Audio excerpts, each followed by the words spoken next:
प्रियकारी, चरणों के मैं दर्शन पाऊं, भाग्य बिहारी तेरे आरती गाऊं।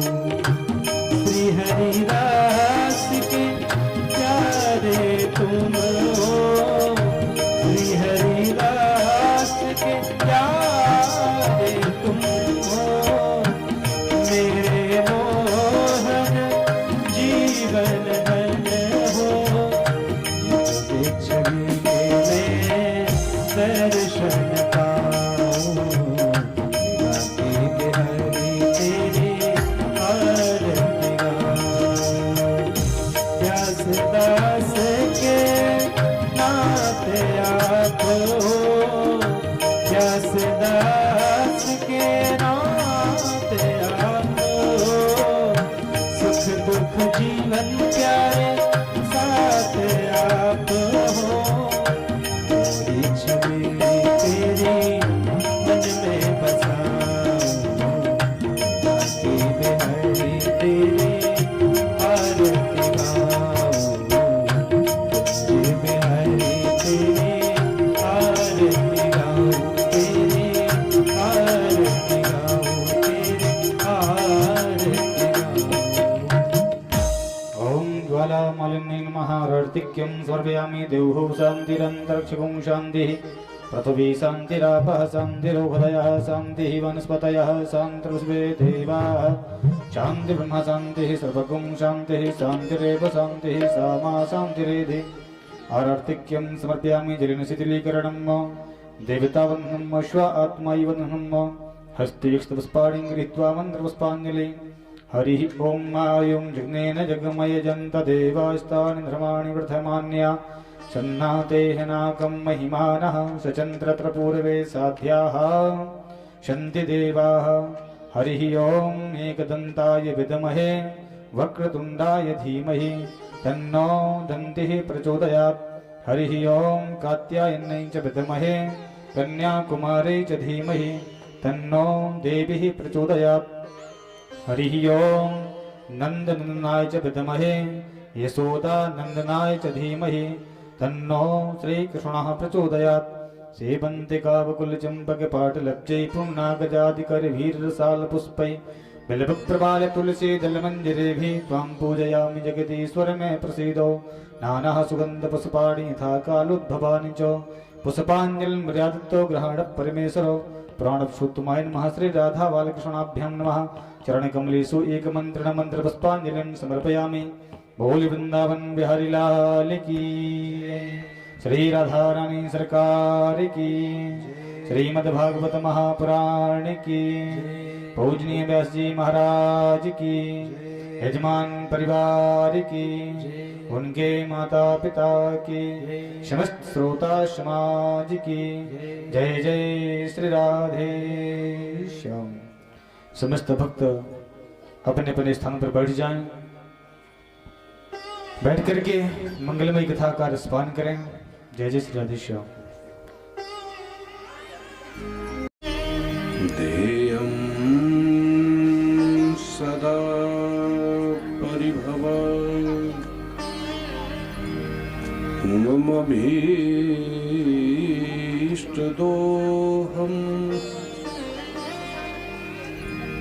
तीर्थास्पदं शिवविरञ्च नूतं शरण्यं धृत्यार्तिहं प्रणतपाल भवाब्धिपोतं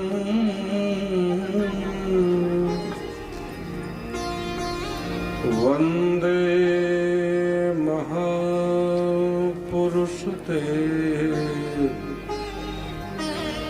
चरणारविन्दं नारायणं नमस्कृत्य नरं चैव नरोत्तमं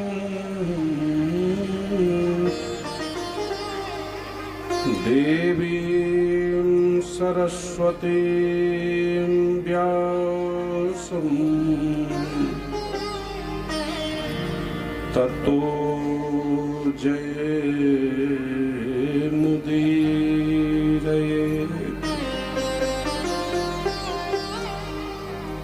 सीतानाथ समारम्भां श्रीरामानन्दार्य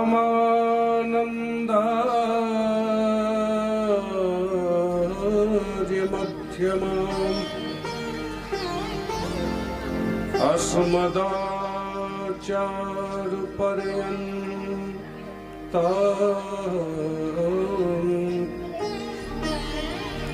वन्दे श्रीगुरु परम्पराम्।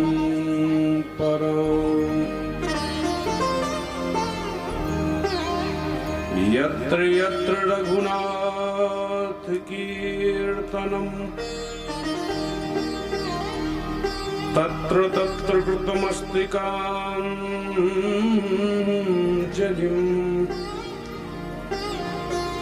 बाष्पवारि परपूर्ण लोचनम् मारुतिं नमत राक्षसान्तकम्।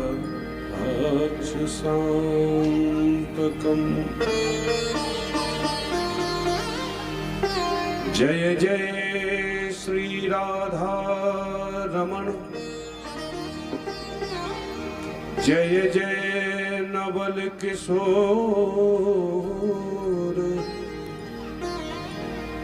जय गोपी चित चोर प्रभु, जय जय माखन चोर। सब द्वारन को छोड़ के आयो तेरे द्वार। श्री वृषभानु की लाडली देख मेरी ओर निहार। अपने अपने घरन की सो सब काहू को पीर, उन्हें पीर सब घरन की सुधन्य धन्य रघुवीर। बोल वृंदावन बिहारी लाल की जय। श्रीमद्भागवत महापुराण की जय। श्री व्यासी महाराज की जय। श्री सद्गुरुदेव भगवान की जय। श्री हनुमान जी महाराज की जय। श्री भरतलाल जी महाराज की जय। श्याम प्यारे की जय। हरे के सहारे की जय। जय जय श्री राधे। आइए मनवाणी को पवित्र और पावन करने के लिए, वायुमंडल की शुद्धि के लिए सभी प्रेम और श्रद्धा के साथ कुछ क्षण प्रभु नाम उच्चारण करें। तदुपरांत आज सप्तम दिवस की कथा को श्रवण कर अपने जीवन में पूर्ण लाभ अर्जित करें। सभी ताली बजाते हुए मेरे साथ में भगवान का नाम उच्चारण करें। वो श्याम प्यारे से जिसका संबंध है, उसे हर घड़ी आनंद ही आनंद है। श्याम प्यारे से जिसका संबंध है, उसको हर घड़ी आनंद ही आनंद है। अजी श्याम प्यारे से जिसका संबंध है, उसको हर घड़ी आनंद ही आनंद है। श्याम प्यारे से जिसका संबंध है, उसको हर घड़ी आनंद ही आनंद है। उसको हर घड़ी आनंद ही आनंद है।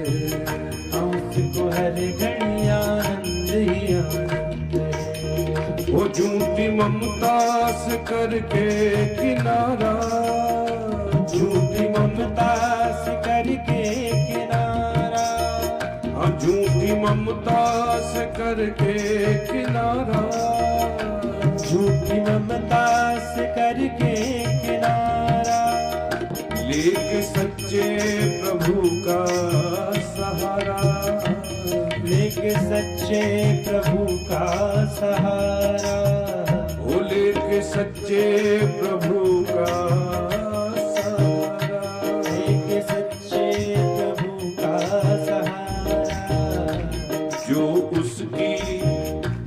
जो उसकी रजा में रजामंद है, उसको हर घड़ी आनंद ही आनंद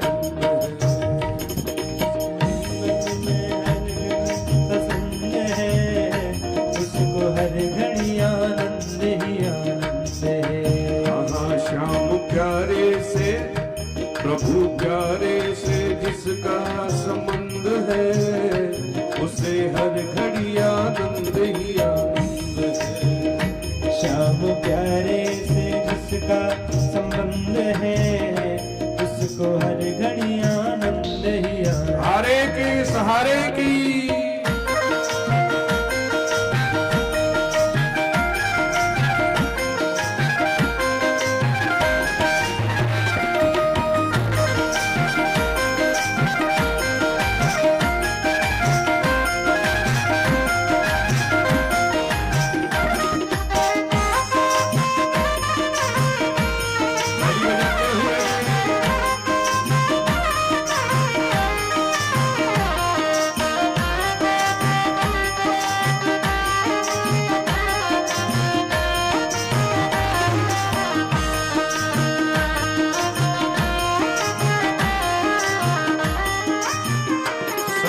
ऋषियों की वाणी को मानो, संत ऋषियों की वाणी को मानो, वो संत ऋषियों की वाणी को मानो, संत ऋषियों की वाणी को मानो। प्रेम भक्ति की महिमा को जानो, प्रेम भक्ति की महिमा को जानो, वो प्रेम भक्ति की महिमा को जानो, प्रेम भक्ति की महिमा को जानो। वो जिसके हृदय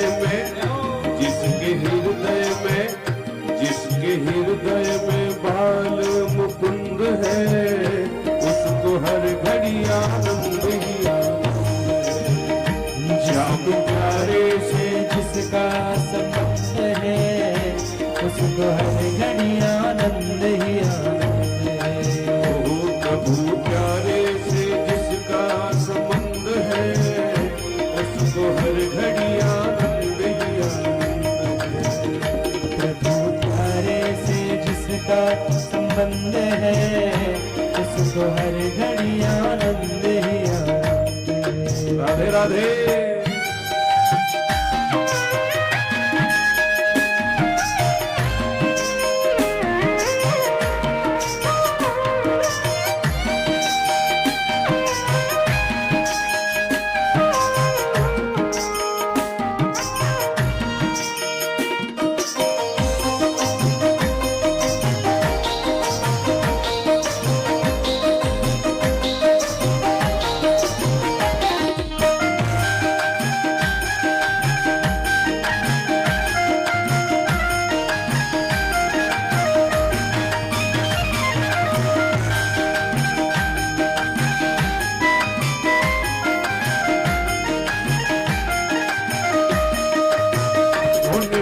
चुगली न जिसको सुहावे, निंदा चुगली न जिसको सुहावे, ओ निंदा चुगली न जिसको सुहावे, निंदा चुगली न जिसको सुहावे, बुरी संगत की रंगत न भावे, बुरी संगत की रंगत न भावे, ओ बुरी संगत की रंगत न भावे, बुरी संगत की रंगत न भावे, ओ जिसको सत्संग, जिसको सत्संग, जिसको सत्संग हरदम पसंद है, उसको हर घड़ी आनंद दिया। हाँ जिसको सत्संग हरदम पसंद है, उसको हर घड़ी आनंद ही आनंद है। ओ प्रभु प्यारे से जिसका संबंध है, उसको हर घड़ी आनंद ही आनंद है। श्याम प्यारे से जिसका संबंध है, उसको हर घड़ी आनंद ही आनंद है। ओ जिसको सत्संग हरदम पसंद है, उसको हर घड़ी आनंद ही आनंद है। श्याम प्यारे से जिसका संबंध है, उसको हर घड़ी आनंद ही आनंद है। जो उसकी रजा में रजामंद है, उसको हर घड़ी आनंद ही आनंद है। जो उसकी रजा में रजामंद है, उसको हर घड़ी आनंद ही आनंद है। ओ श्याम प्यारे से जिसका संबंध है, उसको हर घड़ी आनंद ही आनंद है। श्याम प्यारे से जिसका संबंध है, उसको हर घड़ी आनंद ही आनंद है। ओ हरि बोल हरि बोल, हरि बोल हरि बोल,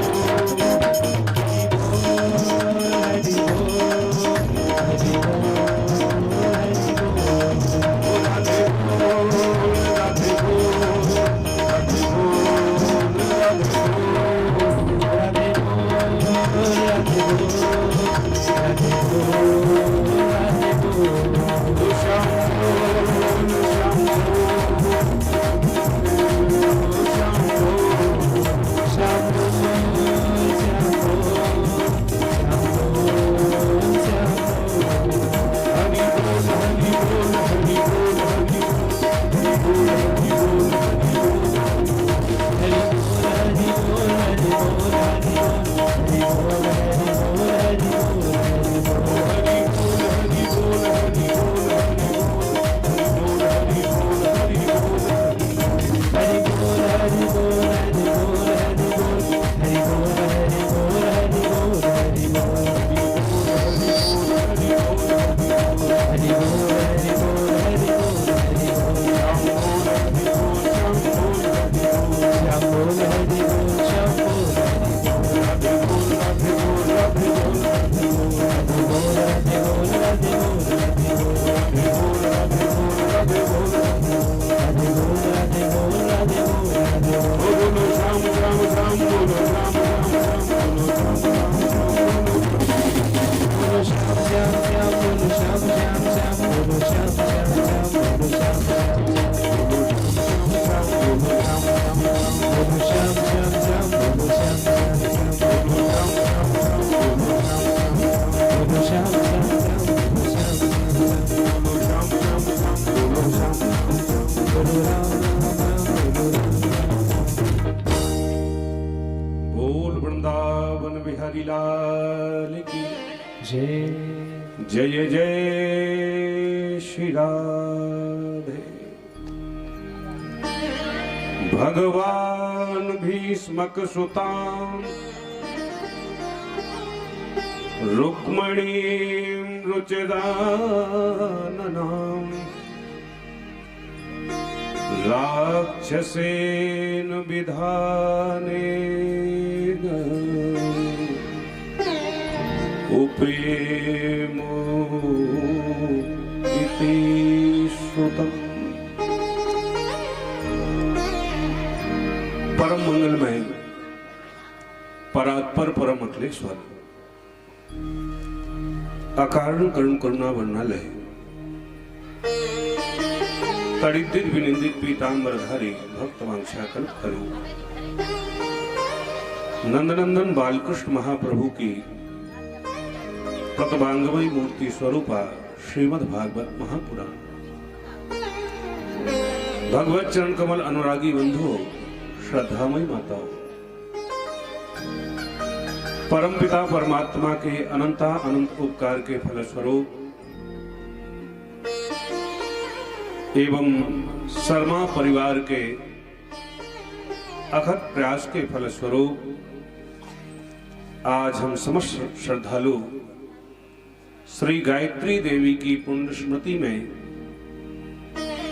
आयोजित श्रीमद् भागवत के प्रथम दिवस से लेकर के आज सप्तम सोपान में प्रवेश कर रहे हैं।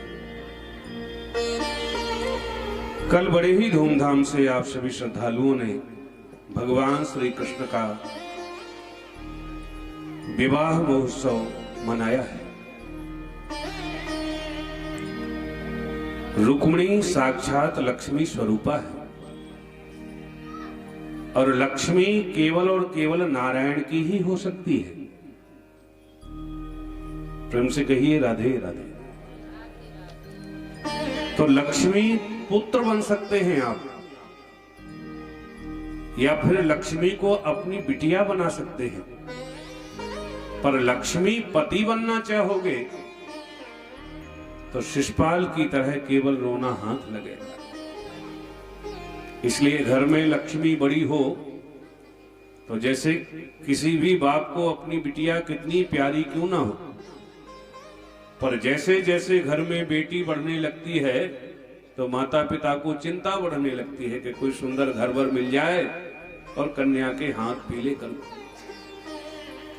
और कदाचित समय पर आपने अपनी बेटी का कन्यादान न किया और पता चला कि बिटिया किसी दीगर के साथ में भाग गई तो केवल कलंक हाथ लगेगा और कुछ नहीं हाथ लगने वाला। ऐसे ही घर की लक्ष्मी को उनके पति नारायण के साथ में समय रहते यदि आपने विदा नहीं किया तो पता चला छापा मारा किसी ने 2 करोड़ ले गए। अब रोते घूम रहे, महाराज 2-2 हजार की इतनी गड्डियां थी, 500-500 की इतनी गड्डियां थी। बोलो राधे राधे। और नारायण के अनेक स्वरूप हैं, अनेक रूप रूपाए विष्णुवे प्रभु विष्णुवे। यज्ञ नारायण है, दरिद्र नारायण है, कथा नारायण है। तो आपको जो अपनी घर की लक्ष्मी के लिए अनुकूल पति लगे उसके साथ में विदा कर देना चाहिए। क्योंकि पानी बाढ़े नाव में और घर में बाढ़े दाम, तो दोनों हाथ उलीचिए यही सयानों का। जिस नाव में आप बैठे हो उसमें पानी भरने लगे तो बुद्धिमत्ता इसी में है कि उसको खाली करना प्रारंभ कर दो। और घर में पैसा बढ़े तो येन केन विधि दीजिए दान किए कल्याण। हमारे अमित भैया ने ये कथा नारायण में अपने घर की लक्ष्मी को विदा किया। बोलो राधे राधे। इसलिए देखो लक्ष्मी के 2 वाहन हैं। एक वाहन का नाम है उलूक वाहिनी लक्ष्मी और एक वाहन का नाम है लक्ष्मी के गरुड़ वाहिनी लक्ष्मी। नारायण के सहित आप लक्ष्मी की उपासना करेंगे तो गरुड़ वाहिनी लक्ष्मी आपके घर में आएगी और आपके घर को सुख समृद्धि से भर देगी। और केवल लक्ष्मी की ही उपासना करेंगे तो लक्ष्मी का प्राइवेट वाहन है उल्लू। उल्लू पर बैठ के आएंगी और आपको भी उल्लू बना के चली जाएगी। और प्रायः लक्ष्मीपति जो लोग होते हैं ना, उनके भी उल्लुओं जैसे काम हो जाते हैं। रातों रात जगना और दिन भर सोना, ये सब उल्लू के ही काम। प्रेम से बोलो राधे राधे। तो अपने घर की लक्ष्मी को श्री हरि नारायण के साथ में समय रहते विदा कर देना चाहिए। कालांतर में लक्ष्मी के स्वरूपा श्री रुक्मिणी जी के गर्भ से प्रथम संतान के रूप में प्रद्युम्न का जन्म हुआ। संभरासुर नाम के राजा ने इनका हरण करा लिया और प्रद्युम्न को एक सरोवर में फेंक दिया। सरोवर में एक विशालकाय मछली ने इनको निगला। मछली मछुआरे ने पकड़ी तो विशालकाय मछली थी, तो संभरासुर राजा को ही प्रदान कर दी। संभरासुर राजा के भवन में ही जब इस मछली के पेट को चीरा गया तो इसके उदर से एक नन्हे से बालक ने जन्म ले लिया। तब तो रति ने इनका लालन पालन करना प्रारंभ कर दिया। बहुत अच्छे से रति ने देखभाल करी तो कुछ ही समय के बाद में प्रद्युम्न नवयौवन संपन्न हो गए, तरुण हो गए। तब एक दिन एकांत में बैठा हुआ रति को देख करके प्रद्युम्न ने कहा, देवी आपका परिचय? आप मेरी सेवा तो ऐसे करती हो जैसे मेरी मां हो, पर जब जब मुझे एकांत में बैठा हुआ देखती हो तो आपके भावों में मुझे कुछ व्यतिक्रम नजर आता है। तब रति ने अपने मनोरथ को सामने रख दिया, महाराज आप ही होने वाले हमारे पतिदेव। क्योंकि भूत भावन भगवान शंभु ने जब तीसरा नेत्र खोल करके मेरे पति काम को भस्म कर दिया था, तब उन्होंने मुझे वरदान दिया था।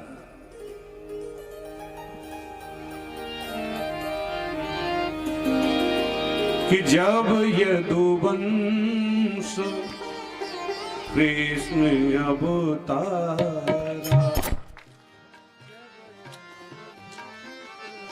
जब यदुवंश कृष्ण अवतारा, हे पतितो कृष्ण तने हुई, कृष्ण तनय हुई, हे पतितो कृष्ण तने हुई, है पतितो। बचन अन्यथा हुई न मोरा, बचन अन्यथा हुई है न मोरा, बचन अन्यथा हुई न मोरा। बचन अन्यथा हुई न मोरा। इसलिए महाराज आप ही मेरे पतिदेव हैं। फिर क्या था, गांधर्व विधि से रति का प्रद्युम्न के साथ में पाणित ग्रहण संस्कार संपन्न हो गया। अब तो दोनों के दोनों पति पत्नी बनकर के रहने लगे। एक दिन संभरासुर राजा को जब पता चला तो प्रद्युम्न को लड़ने के लिए ललकारने लगे। तो प्रद्युम्न भी द्वारकाधीश के समान ही पराक्रमी थे। अकेले ही पूरी सेना के साथ संभरासुर राजा को पराजित करके अपनी भामनी रति के साथ में द्वारका के लिए प्रस्थान किया।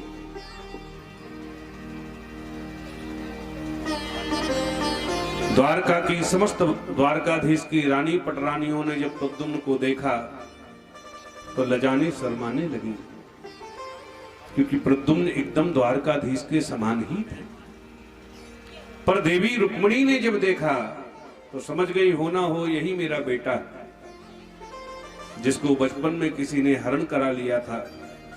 कदाचित मेरा बेटा जीवित होता तो बिल्कुल ऐसे ही होता। प्रद्युम्न समझ गए यही मेरी मां है। तुरंत रुक्मिणी के चरणों में किया प्रणाम। तो देवी रुक्मिणी ने प्रद्युम्न और रति को द्वारका के भवनों में प्रवेश दिया। श्री सुखदेव जी कहते हैं, परीक्षित, द्वारकाधीश के पूरे विवाह तो हुए 16,108। प्रत्येक विवाह की कथा को यदि विस्तार से कहने के लिए लग जाऊं तो एक भागवत पुराण तो इनके विवाहों से लिख जाएगा। इसलिए अब संक्षेप में सुनते भी जाइए और गिनते भी जाइए। पहला विवाह भगवान का रुक्मिणी जी के साथ में हुआ और दूसरा विवाह भगवान का जाम्बती जी के साथ में। कैसे हुआ? सत्राजित नाम के एक राजा थे जिनके पास में सूर्य भगवान के द्वारा प्रदत्त एक मणि थी, जिस मणि का नाम था स्मंतक मणि। नित्य प्रति 20 भार सोना दिया करती थी। 8 तोले का होता है एक भार। घर में जाके लगाना हिसाब, इतना सोना रोज देती थी। एक दिन राजा द्वारकाधीश प्रभु से मिलने को आए। जब जाने लगे तो द्वारका वासियों ने निवेदन किया कि आपके कंठ में जो ये चमचमाती हुई मणि है ना, ये द्वारकाधीश को दे दो तो उनके गले में बड़ी शोभायमान होगी। सत्राजित राजा बोले, वाह, सूर्य भगवान की तपस्या मैंने करी और मणि तुम्हारे द्वारकाधीश को दे दो। काय को दे दूं? मुझे पहनना नहीं आता क्या? सत्राजित राजा ने मना कर दिया तो द्वारकावासी रह गए। अब एक दिन सत्राजित राजा के भैया का नाम था प्रसेन।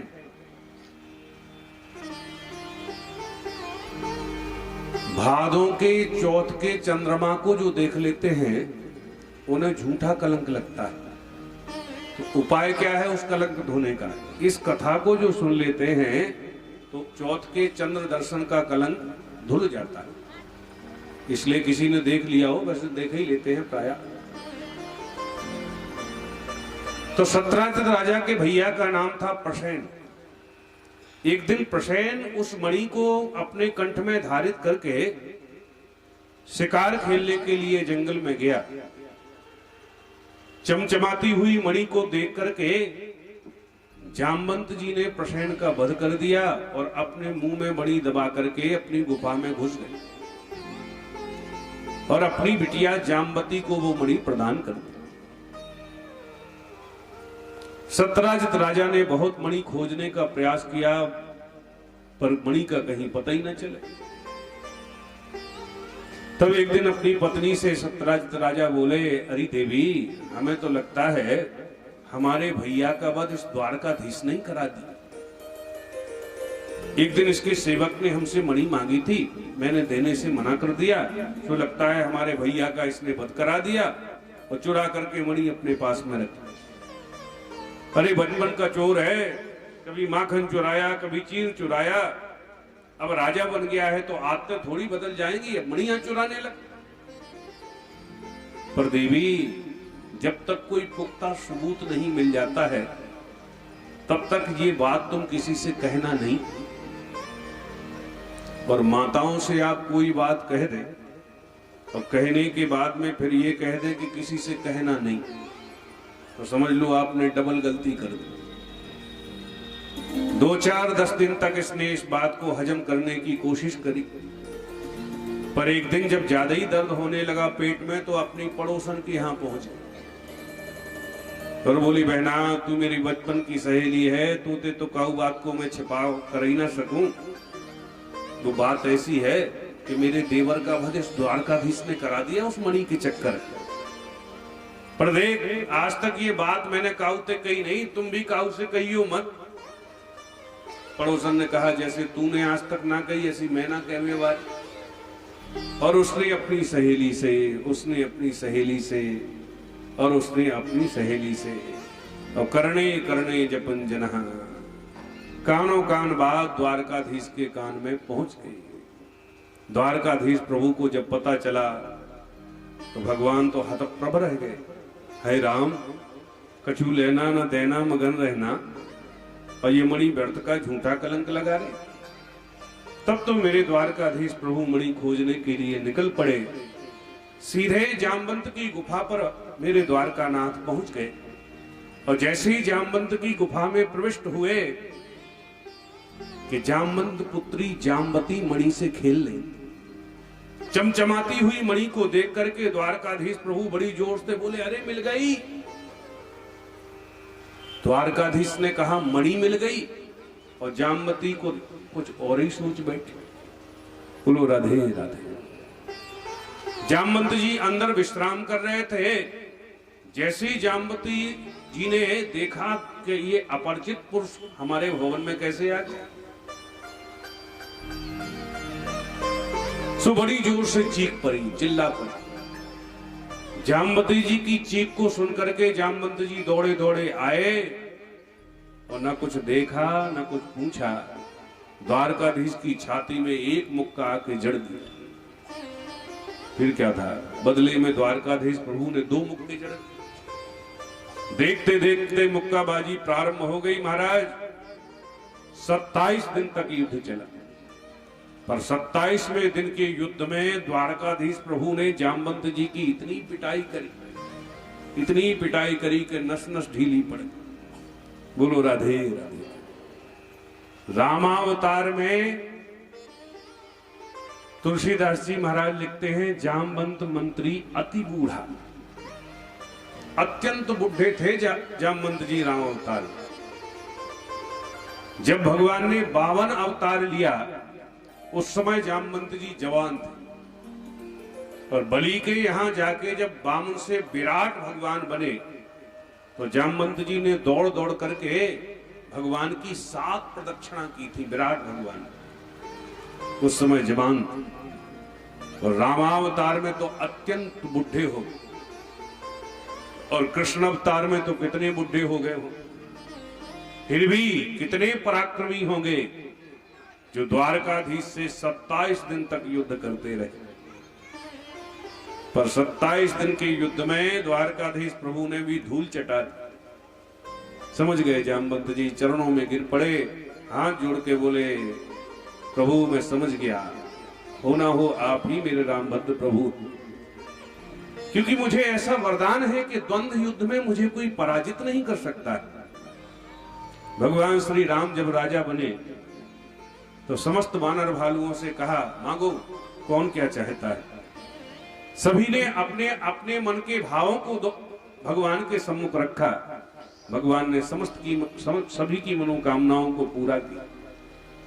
जामवंत जी बोले, सरकार यदि देना चाहते हो तो हमें आपसे यही वरदान चाहिए कि हम आपके साथ में 2-2 हाथ करना चाहते हैं, आपके साथ कुश्ती लड़ना चाहते हैं, क्योंकि लंका में कोई हमारे लड़ने लायक पहलवान नहीं मिला। भगवान बोले, हम मर्यादा पुरुषोत्तम बन के आए हैं, और स्वामी सेवक एक साथ लड़े, ये बात ठीक नहीं, पर तुम्हारे मनोरथ को मैं पूर्ण करूंगा। तो आज कृष्णावतार में जामवंत जी के मनोरथ को पूर्ण मेरे द्वारकाधीश कर रहे। जामवंत जी हाथ जोड़ के बोले, सरकार आप ही मेरे रामभद्र प्रभु हैं, आदेश करें, मैं आपकी क्या सेवा करूं। द्वारकाधीश मुस्कुरा के बोले, 27 दिन से लात घूसों से सेवा तो खूब कर चुके, अब तो काम की बात सुन, आदेश करें महाराज। बोले, इस मणि के चक्कर में हम तुम्हारी गुफा के चक्कर लगा रहे, ये मणि मुझे प्रदान करो। जामवंत जी हाथ जोड़ के बोले, क्षमा करें महाराज, ये मणि तो हम आपको नहीं दे सकते। भगवान बोले, हम मणि लेकर के ही यहां से जाएंगे, ये हमें झूठा कलंक लगा रही भाई।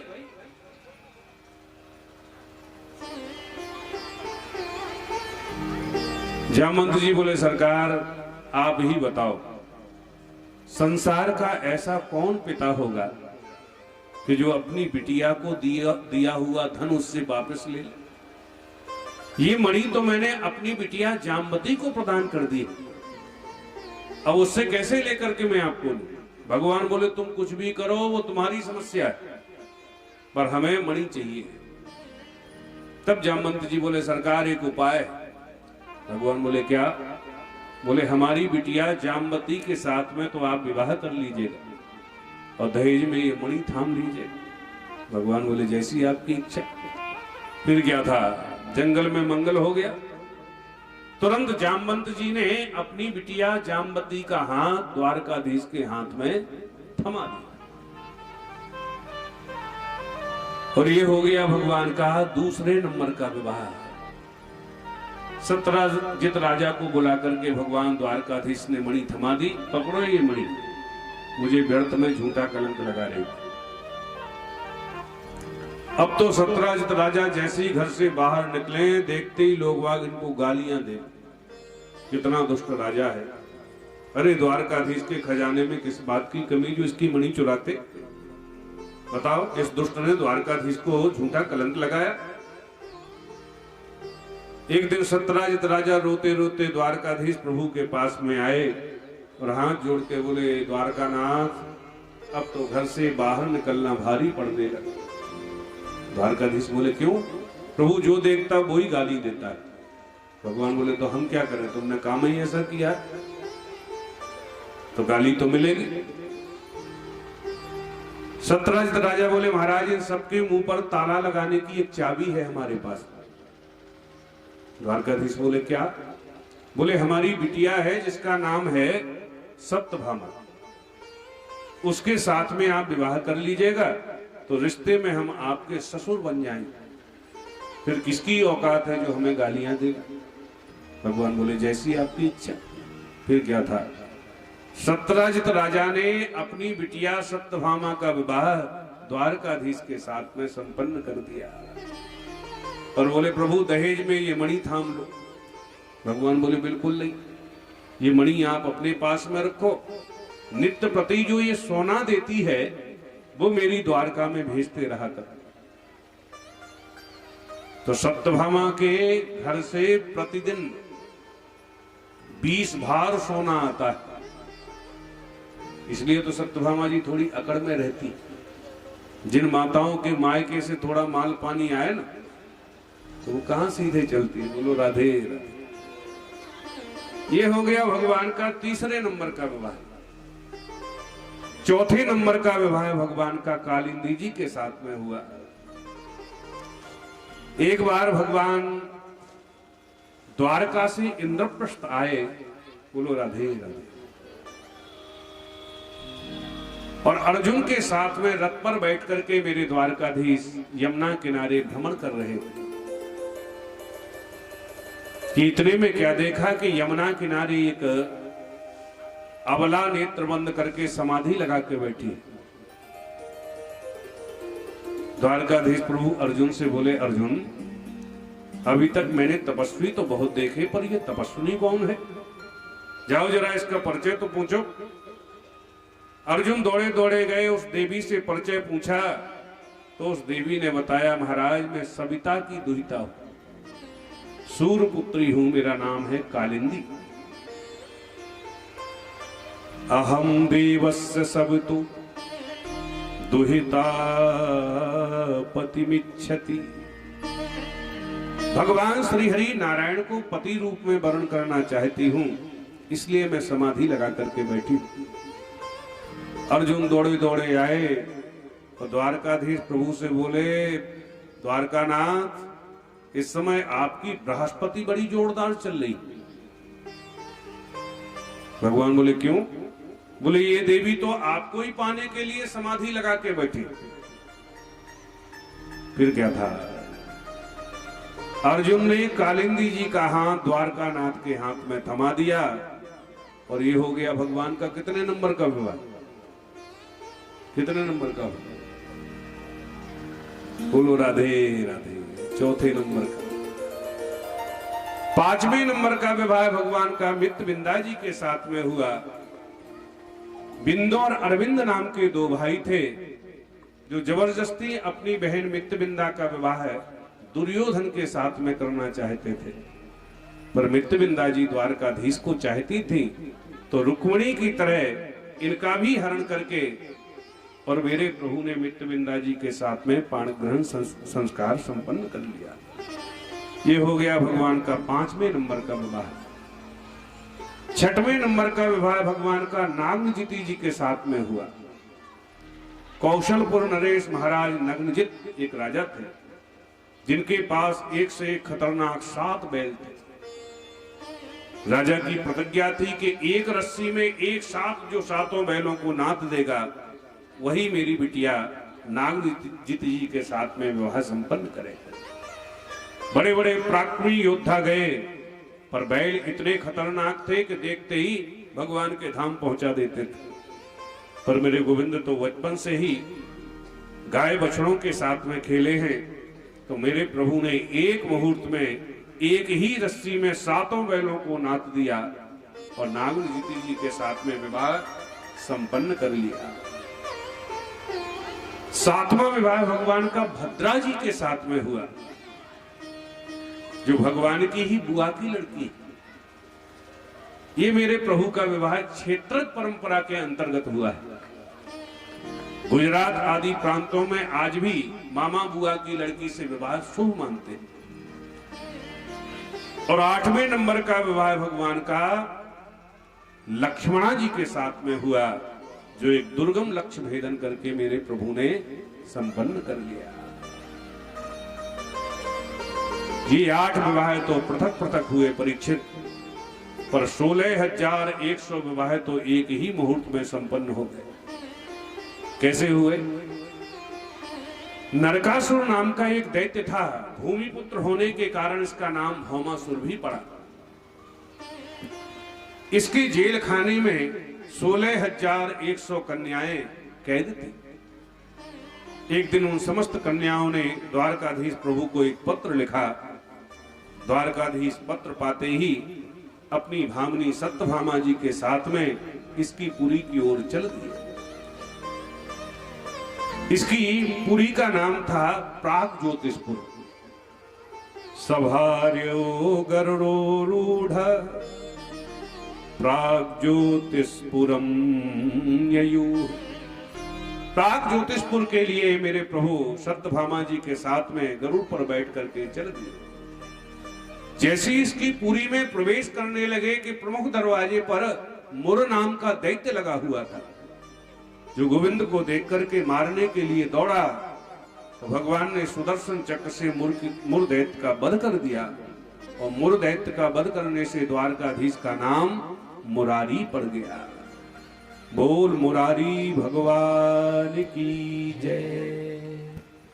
अंदर गए और जैसे ही भौमासुर ने द्वारकाधीश को देखा तो भगवान के ऊपर आक्रमण कर दिया। सत्यभामा जी बोले, प्रभु इस दुष्ट को मार क्यों नहीं देते? गोविंद बोले, हम तो मारने के लिए ही आए देवी, तुम्हारा आदेश पाने की प्रतीक्षा कर रहे थे। क्योंकि सत्यभामा जी भूमि की अवतार है और ये भी भूमि से ही प्रकट हुआ है, तो रिश्ते में भाई बहन है। जो सत्यभामा जी का आदेश मिला कि तुरंत मेरे द्वारकाधीश प्रभु ने नरकासुर का वध कर दिया और इनके जेल खाने में 16,100 कन्याओं को कैद मुक्त कर दिया। और बोले, देवियों जाओ, अब तुम सब अपने अपने घर जाओ। समस्त कन्याएं हाथ जोड़ करके बोली, प्रभु अब हम कहां जाएं? अब तो हमारी आंखों के सामने 2 ही मार्ग हमें दिखाई देते हैं, या तो प्राण त्याग दें आत्महत्या करके, और या फिर कुमार्ग पर उतर जाएं, क्योंकि अब हमसे कोई विवाहित तो करने वाला है नहीं। समस्त कन्याओं ने द्वारकाधीश प्रभु की स्तुति करना प्रारंभ कर दिया। कृष्णाय वासुदेवाय हरे परमात्मने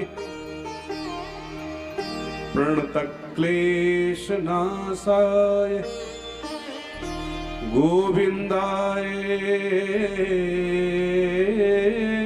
नमो नमः। कोई व्यक्ति कितने कष्ट या परेशानी में हो, इस महामंत्र का जाप करने से सारी विपत्तियां दूर हो जाती हैं। समस्त कन्याएं हाथ जोड़ करके कहती हैं, प्रभु अब आप ही बताओ हम कहां जाएं?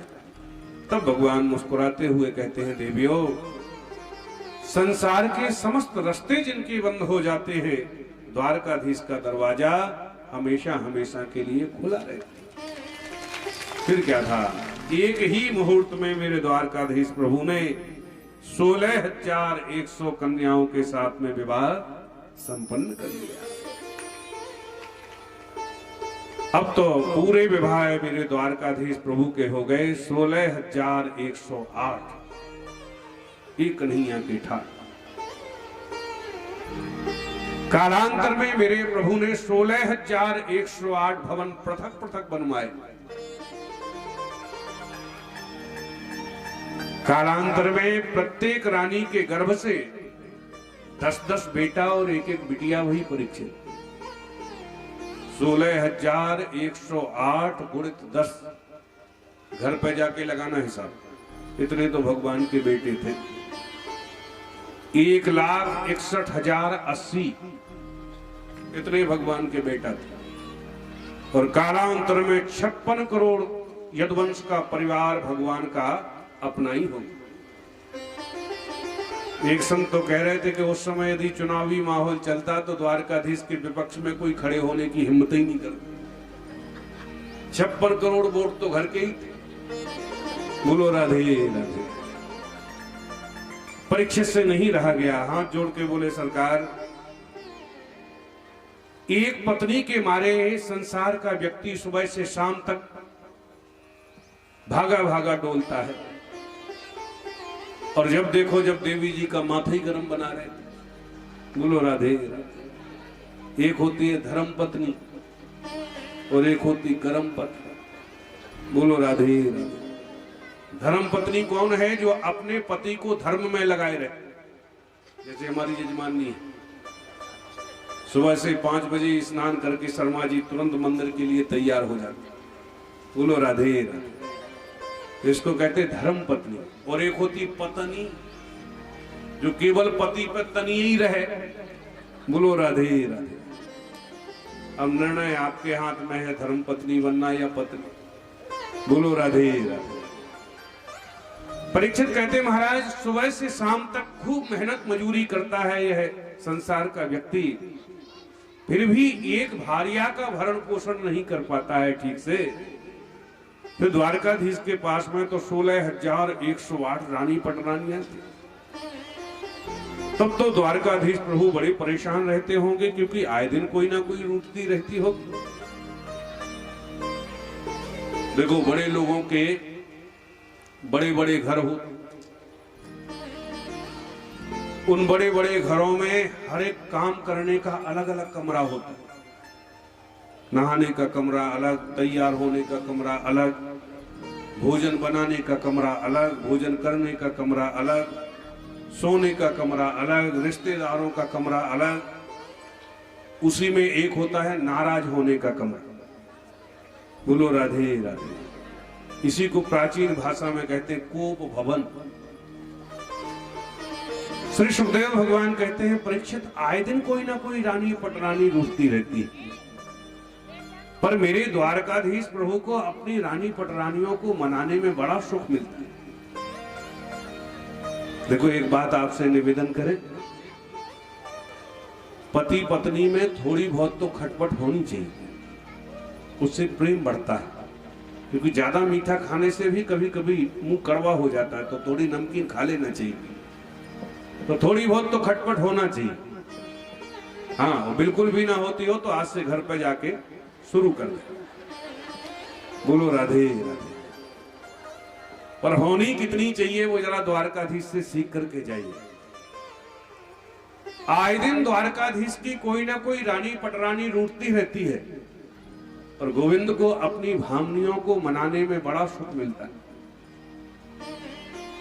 पर जब से द्वारकाधीश का विवाह रुक्मिणी जी के साथ में हुआ है, तब से रुक्मिणी आज तक द्वारकाधीश प्रभु से कभी नहीं रूठी। एक दिन मेरे प्रभु विचार करते हैं, मैं देखना चाहता हूं कि मेरी रुक्मिणी जब मुझ पर क्रोध करेगी तो इनकी लाल लाल आंखें कैसी लगेंगी, इनकी भ्रगुटी कैसे तनेगी मेरे ऊपर, इनके अदरोष्ट क्रोध में कैसे छटपटाएंगे मुझे देख करके।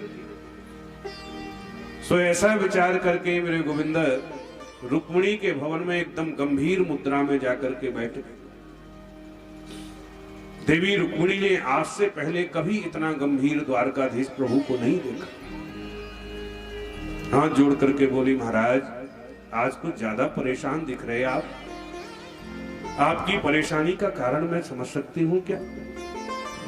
तब एकदम गंभीर मुद्रा में द्वारकाधीश कहते हैं, अरे देवी, एक बात बताओ, तुमने मुझसे विवाह क्यों किया? इतना सुनकर के तो देवी रुक्मिणी के होश उड़ने लगे।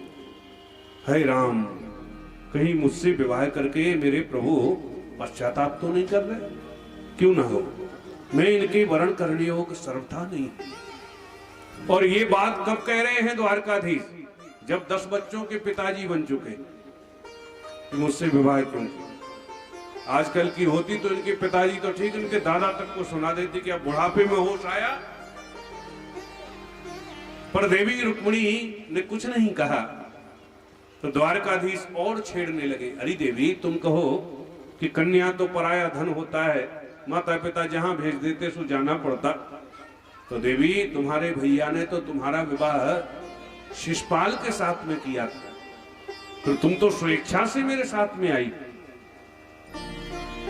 द्वारकाधीश छेड़ते भी जाते हैं और देखते भी जाते हैं कि क्रोध आया भी कि नहीं। अरे देवी, कुल खानदान तो कम से कम देखा होता। कुल खानदान की कौन बात करे? यहां तो माता पिता ही कन्फर्म नहीं। कोई नंद यशोदा का कहता है तो कोई देवकी वसुदेव का कहता है।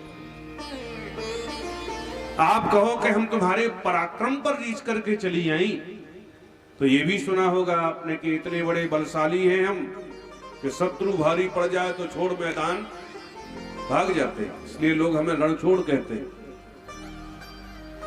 भगवान छेड़ते भी जाते हैं और देखते भी जाते हैं कि क्रोध आया कि नहीं। और रुक्मिणी तो धीरे धीरे अपने होश खोती चली जा रही।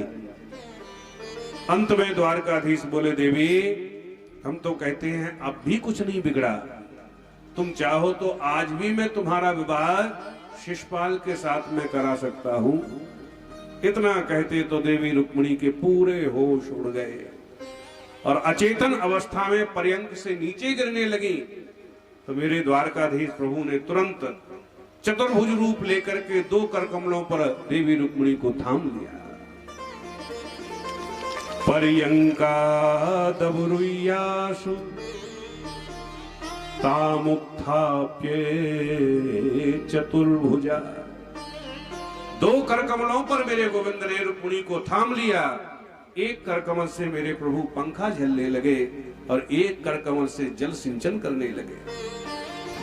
थोड़ी देर में देवी रुक्मिणी होश में आई तो गोविंद मुस्कुरा करके बोले, देवी, गृहस्थ जीवन में और तो सुबह से शाम तक क्लेश ही क्लेश है, बस एकमात्र यही तो सुख है कि सुबह से शाम तक की सारी समस्याओं से हारा थका व्यक्ति आके रात्रि में अपनी भामनी से मीठी मीठी बातें करके दिन भर की सारी समस्याओं को भूल जाता है। अयम ही परमो लाभो गृहेषु गृह मेधिना। तब देवी रुक्मिणी को ये पता चला। भगवान बोले, देवी, विवाह के बाद पहली बार तो तुमसे परहास किया और आप इतना बुरा मान गई कि होश ही खो गए। जब रुक्मिणी जी को ये विश्वास हुआ कि मेरे प्रभु मुझसे मजाक कर रहे थे, तब रुक्मिणी जी ने भगवान के एक एक प्रश्न का ऐसा उत्तर दिया कि भगवान भी हतप्रभ रह गए। रुक्मिणी जी कहती है, प्रभु, आपने कहा कि हमारे माता पिता का ही पता नहीं, तो बिल्कुल ठीक कहा, क्योंकि सारे जगत के माता पिता तो आप ही बने बैठे हो। तुमेव माता च पिता तुमेव बंधु च सखा तुमेव। तो सारे जगत के माता पिता जब आप ही बने बैठे हो तो किसकी औकात है जो आपका माता पिता बन सके। इसलिए बिल्कुल ठीक कहा आपने कि हमारे माता पिता का पता नहीं। प्रभु, आपने कहा है मेरे अंदर कोई गुण नहीं है। द्वारकाधीश बोले, तो आप भी यही मानती हो क्या? रुक्मिणी जी बोली, बिल्कुल ठीक कहा प्रभु आप।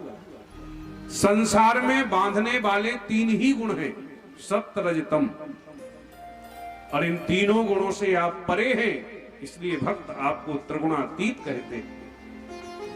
और प्रभु, आपके अंदर कोई गुण नहीं है, इसलिए तो भक्त लोग आपको निर्गुण कहते हैं। बोलो राधे राधे। रही बात प्रभु आपके भागने की, तो सच्ची बात तो यह है कि जिन भक्तों के संतों के हृदय आगार में से काम, क्रोध, मद, मात्सर्य, ईर्ष्या, द्वेष, अभिमान, छल, कपट आदि ये शत्रु भाग जाते हैं, तो उन भक्तों के हृदय में बलात् कब्जा जमा करके आप बैठ जाते हैं। क्योंकि सच्चा आपका निवास स्थल तो भक्तों का हृदय है, हृदय आगार है। हरियपि निज लोकम सर्वथा तो विहाय प्रविशत तेषां भक्ति सुप्रोपनद्धा।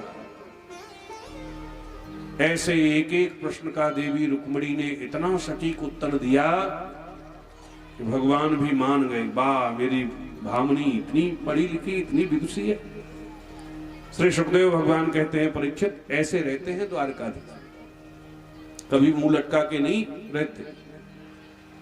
एक दिन नारद जी ने विचार किया, चलो द्वारकाधीश के भवनों में कुछ झगड़ा करावे।